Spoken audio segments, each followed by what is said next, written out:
The idea of feeling at home is something that I have a hard time pinning down.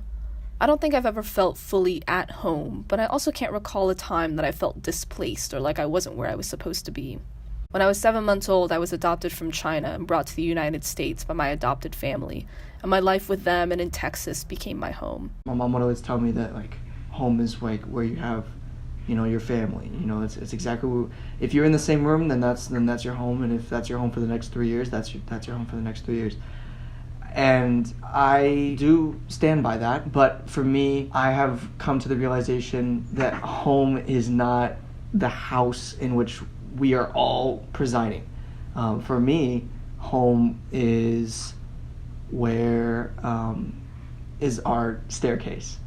So my mom and I will do this thing randomly where she's like doing chores or I'm doing chores, and we all sit down on the staircase, her and I, with Luna, or sometimes my sister or my dad. And that's where we have our conversations. We have a living room literally right there, or an actual room, but we don't go into it. We sit on the stairs, we have our conversation, and sometimes it lasts 15 minutes, sometimes it can last, 2 or 3 hours, and then when we're done, we leave. And so I have found that wherever we sit down, that is when I know that, like, that is our home. I think home is the people. I think it's not necessarily the people you are surrounded with, but the people that you want to be surrounded with. It's in this weird mutual understanding you have with someone where you kind of just know that you care about each other, And I've had that with people I barely knew. I've had that with people I've known for years and years. And I don't know, I feel like it's an interesting feeling. It's tough to explain, to say the least, but nice.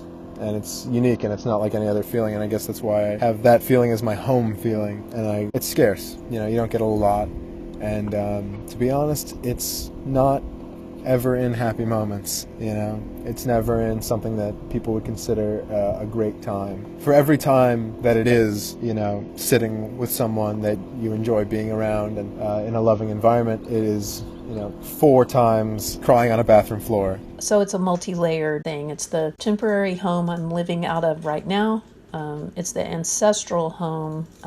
And I guess I've added a third one, which is whenever I'm with my nuclear family, that's home, wherever that is. If I'm with you and Arya and Shane, I'm home. Yeah, it's this mix of happiness and sadness and almost like a pure understanding kind of a way. And that's it for me, that's all.